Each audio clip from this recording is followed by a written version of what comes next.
Yo! Today we're going to be reviewing the RX'd freestanding functional trainer cable tower 2000. I don't know why all these companies are deciding to name all their machines in this way. It's similar to the new animes that are coming out that are just stupid long names.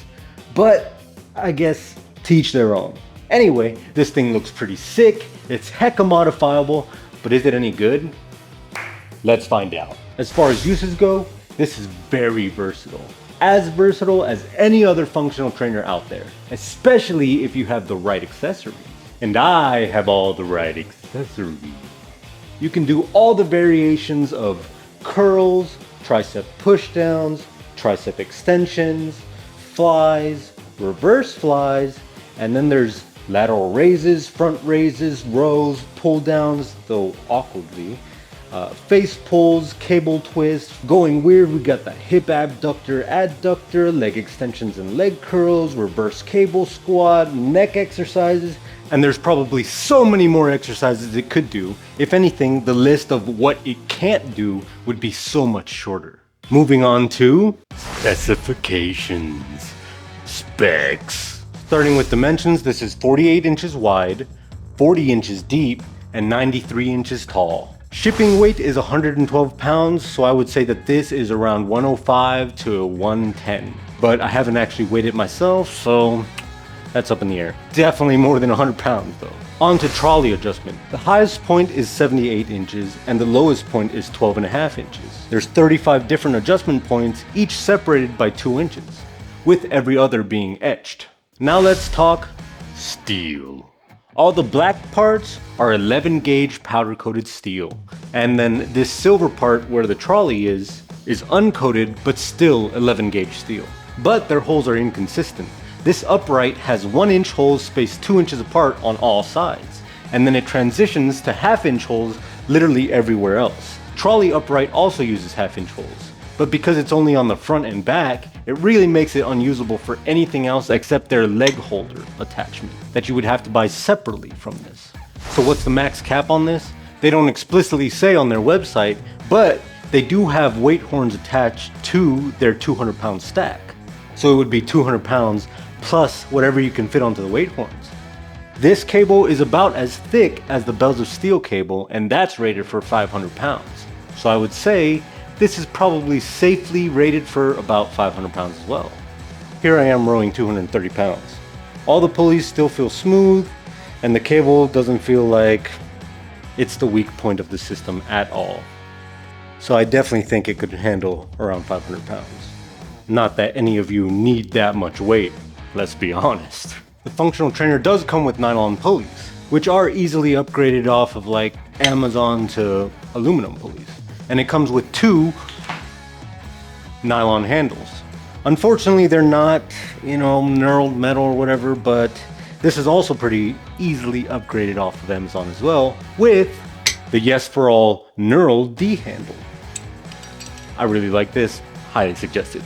The ratio listed on their website is a 1:1 and 2:1 ratio. As far as cable length in use, whenever you're doing one arm, it goes as far as 10 feet. Which is pretty dang far. When you're using both arms, oddly enough, it goes half the distance at around 5 feet.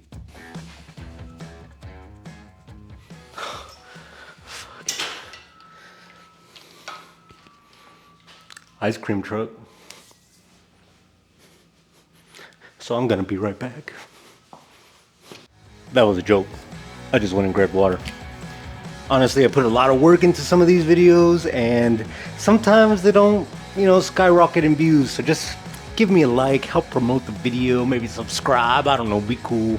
But anyway, back to this. How does it feel? I would say that this feels awesome. But one thing to note is that if you're working out one arm at a time and you're lifting upwards, then you would want to use the left hand side. Whereas if you're going downwards, you would want to use the right hand side.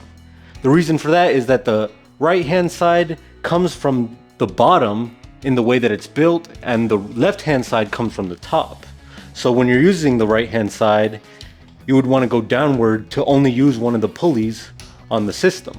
But if you're moving downwards on the left hand side, you end up using both these pulleys, which adds just like a hair more resistance, and it also feels a little awkward because I could almost feel that cable going whoop, whoop, you know?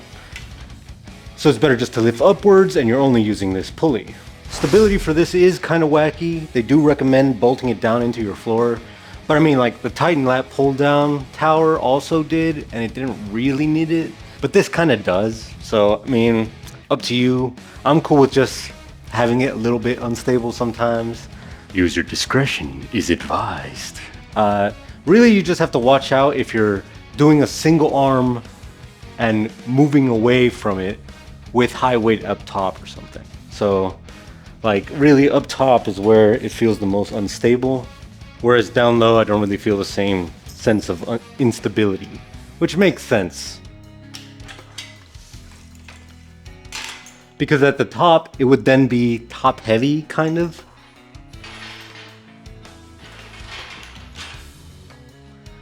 I literally never do that though. You just kind of learn what makes it unstable versus what doesn't, and then you just do the stuff that makes it still stable, you know? So like if I'm doing flies, then I do it from straight on rather than from the side. Or like tricep pull down, same thing. Instead of from the side like this, which is a little more unstable, you would just do it straight on. Pretty simple. Adjusting it is pretty easy. I actually didn't notice this handle here until much later, but that makes it pretty easy to move up and down. Along with this push pin here, that's what keeps it in place. Before I use the handle, honestly, it's kind of almost easier to use the pulleys and just like move it up and down. Just because trying to grab the handle on the back with this cable here or on this other side, it's just weird. I don't know. So I usually just use the pulleys. F it, you know. Dang, I said you know a lot just then. Re-record. Nah. And one thing that sucks is that because of the way the cable is routed, if you look closely, on the left side the cable comes from the top, making this pull upwards. And then on the right side the cable comes from the bottom, making this side pull downwards. And so really, this side is contacting heavy into the upright, and this side is contacting heavy into the upright. These two don't really touch it. And so you can see there is a little bit of wobble, and because of the friction on mostly this side and this side, whenever we're moving up and down, it isn't as smooth as it could be. I did mention modability earlier, and what's cool about this is that you could start with just one of these towers, eventually get a second one, add a pull-up bar, and then remove the inside legs, and you would end up with a squat rack on one side and then double functional trainers on the other, and that would be pretty cool. If you don't care about the power rack on the back, then you could add shelves here and then make it the FTS 400. Granted, all that you'd probably be spending over $1,000 over time, but at least it would be over time rather than in one go, like some people do. But I do have to mention that Bells of Steel did make a slightly better one for around the same price, where the front trolley posts also function as a squat rack. But the only reason I say that they're slightly better is because those are only 60 by 60 millimeters. Millimeters? But who the hell is milli?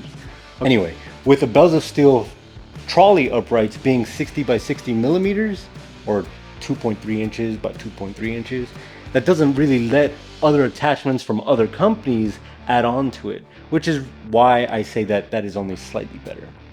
At least with the Get RX, with the back being 1-inch holes, tons of different things could be attached to it. It is also a 3x3, I think I forgot to mention that earlier, but 3x3, 1-inch holes, tons of attachments. If you wanted something even better than the Bells of Steel rack, then you can opt for the RX'3 3000, which does have functional trainers on 3x3 with 1-inch holes on the front. I need to double check that. I might be talking on my butt. Yeah, 1-inch holes. So 1-inch holes on all sides. The trolley's the same, plate loaded. It's only for $2,000. Whew. It's around time for lunch. Man, I don't know what it is, but you guys ever been to Firehouse? They got some good subs.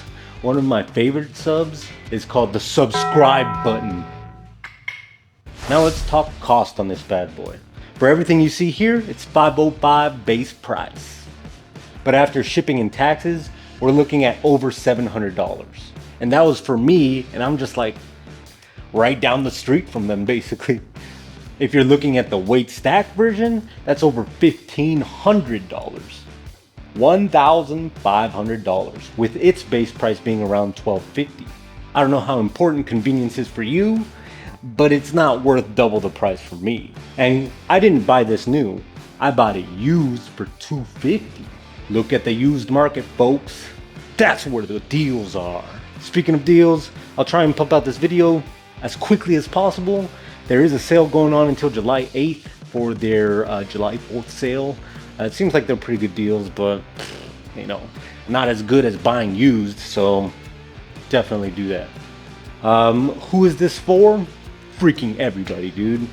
This is a great piece for your gym, and I mean, it's pretty compact for all the things it does. Anyways, like always, stay hungry.